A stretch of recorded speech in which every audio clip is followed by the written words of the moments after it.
জীবনটাকে পরিচালিত করতে হবে। পারিবারিক জীবনে আল্লাহর বিধান লাগবে, এভাবে ব্যক্তিগত জীবনে আল্লাহর বিধান লাগবে, সামাজিক জীবনে আল্লাহর বিধান বাস্তবায়ন করতে হবে, রাষ্ট্রীয় জীবনে আল্লাহর বিধানকে বাস্তবায়ন করতে হবে, আর আন্তর্জাতিক জীবনে আল্লাহর বিধানকে বাস্তবায়ন করতে হবে। তবে আল্লাহ বলে ইন্নাল্লাযীনা ক্বালু রাব্বুনাল্লাহ সুম্মা ইসতাকামু ফালা খাউফুন আলাইহিম ওয়ালা হুম ইয়াহজানুন। নিশ্চয়ই আমার ওই সকল গোলাম যারা আমি মালিককে আল্লাহ বলে মেনে নিয়েছে। বলে কোথায়? মুফাসসিরিন ইকরাম লিখেন তার ব্যক্তিগত জীবনে, পারিবারিক জীবনে, সামাজিক জীবনে, আন্তর্জাতিক জীবনে, অর্থনৈতিক জীবনে, রাষ্ট্রীয় জীবনে আল্লাহকে রব হিসেবে মেনে নিয়েছে।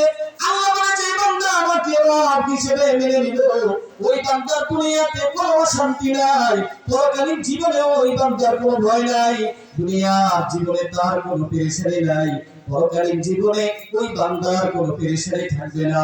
ওই বান্দা দুনিয়ার জীবনে হবে সফল, পরকালীন জীবনেও ওই বান্দা হবে সফল।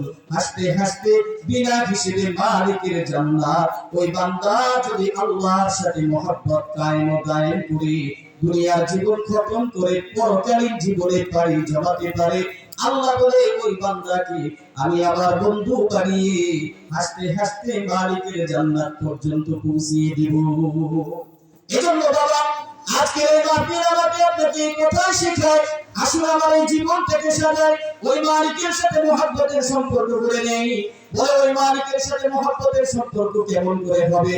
যারা আল্লাহর সাথে মহব্বতের সম্পর্ক করে নিয়েছে, যারা আল্লাহর মহব্বত লাভ করে নিয়েছে, যারা আল্লাহর সাথে মহব্বতের সম্পর্ক কায়েম করে করে করে করে ওলির খাতায় যারা নাম লিখিয়ে আল্লাহর দেওয়ানা পাগল বান্দা হয়ে গিয়েছে, ওই বান্দাদের সাথে মহব্বতের সম্পর্ক করবা, ওই বান্দাদের সাথে মহব্বতের সম্পর্ক অনুযায়ী চলবা, ওই বান্দাদের কাছে গিয়ে গিয়ে কোরআন ও হাদিসের বিধানগুলো জেনে জেনে জেনে জেনে নিজেদের জীবনে বাস্তবায়ন করবে, তবে আমার আপনার জীবনটা সফল হবে। এজন্য আল্লাহ পাক সূরাতুত তাওবায় বলে, বান্দা ইয়া আইয়ুহাল্লাযীনা আমানুত্তাকুল্লাহ ওয়া কুনু মা'আস সাদিকিন। ও আমার গোলাম, আমি মালিককে ভয় করো, আমি মালিকের মহব্বত দিলের ভেতর ঢুকাও। আর আমি মালিকের ভয় নিয়ে নিয়ে নিয়ে নিয়ে যেই সকল বান্দা মুত্তাকি হয়েছে, যেই সকল বান্দা আমি মালিকের মহব্বত লাভ করে ফেলেছে, তারা হলো সাদিকিন। বলে ওই সাদিকিন সত্যবাদী বান্দাদেরকে মহব্বতের সাথে তাদের সাথে চলাফেরা করতে শুরু করে দাও, তাদেরকে বন্ধু বানিয়ে দাও, তাদের সাথে তোমার জীবনটাকে পরিচালিত করতে শুরু করে দাও।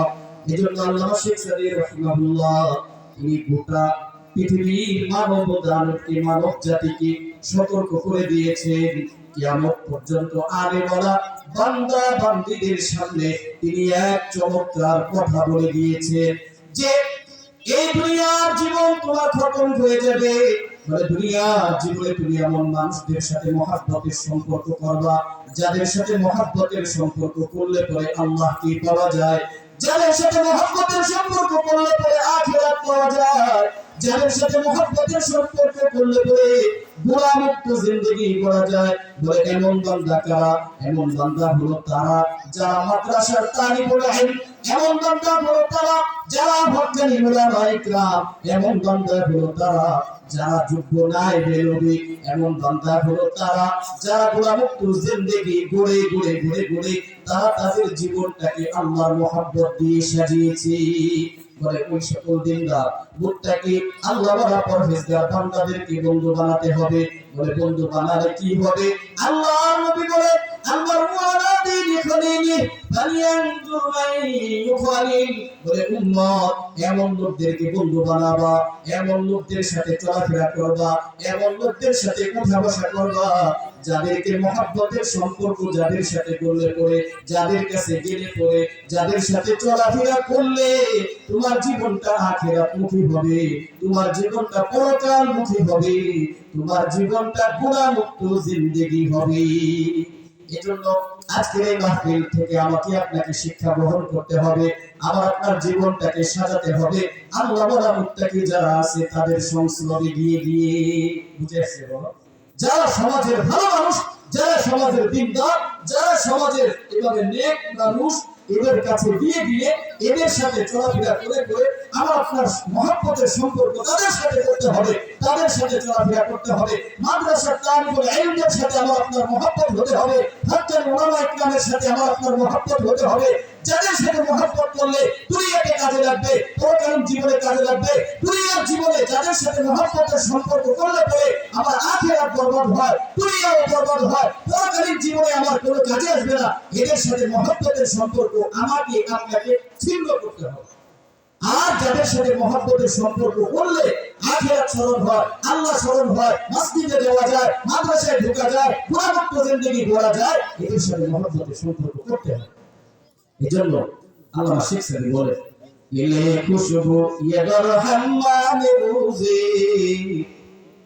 গেলে খুশবু ইয়াদার হাম্মামে রোজে, রসিদ আজ দস্তে মাহবুবে বদস্তম, बदू गुफ्तम के मिशके या हबीबे, बदू गुफ्तम के मिशके या हबीबे, कि अज़बू ये दिलावीज़े तो मस्तम, बगुफ्तम की लेना चीज़ बूदा, वलेकिन मुद्दते बागुल निशस्तम, जमाने हम नशीदर मन असर कर, वगरना मन हवा खाकम के हस्तम। আল্লামা শেখ সাদি নাওয়ারুল্লাহু মারকাদাহু কিয়ামত পর্যন্ত আলে বলা বান্দা আর বান্দিকে ডেকে ডেকে কেমন যেন বলেন, ও আল্লাহর গোলাম, আমি একদিন একটি মাটির টুকরাকে হাতে নিলাম, কেমন যেন কাল্পনিক ভাবে মাটির থেকে আমি সুঘ্রাণ পাই। আমি মাটিকে জিজ্ঞাসা করলাম, মাটি তুমি একটি সামান্য মাটির টুকরা, তোমার থেকে কেমন করে এই সুন্দর ঘ্রাণ পাওয়া যায়? মাটি কেমন যেন আওয়াজ মাটির থেকে বের হয়। আল্লামা শেখ সাদিকে ডেকে বলে, শেখ সাদি, আমি মাটি হতে পারি ঠিক বটে, দীর্ঘদিন পর্যন্ত আমি ফুলের সংস্রবে আর সোহবতে থেকেছিলাম। এই ফুলের সংস্রব আর সোহবত গ্রহণ করার কারণে আমি মাটি হতে পারি ঠিক বটে, কিন্তু আমি মাটি যেহেতু দীর্ঘদিন ফুলের সাথে থেকেছি, সামান্য মাটি হলেও ওই ফুলের সংস্রব আর সোহবতের কারণে আমি সামান্য মাটি হওয়া সত্ত্বেও আমার থেকে সুঘ্রাণ বের হওয়া শুরু করে দিয়েছি। এজন্য বাবা, আমার আপনার জীবনটাকে সাজাতে হবে, যারা আল্লাহ ওয়ালা মুত্তাকি বান্দা তাদের সাথে আমার আপনার জীবনটাকে পরিচালিত করতে হবে কুরআন ও হাদিস আর সুন্নাহ দিয়ে। যদি কুরআন ও সুন্নাহ অনুযায়ী এভাবে উলামা ইকরামের তত্ত্বাবধানে থেকে থেকে আমি আপনি আমার আপনার জীবনটাকে সাজাতে পারি, দুনিয়ার জীবন আমার আপনার সফল হবে, পরকালীন জীবন সফল হবে। এজন্য নবীজি বলেন, ক্বালা রাসূলুল্লাহ সাল্লাল্লাহু আলাইহি ওয়াসাল্লাম, আল মারউ মা'a মান আহাব্বা, আমার যে উম্মত যাকে ভালোবাসবে কিয়ামতের কঠিন ময়দানে সে তার সাথেই থাকবে।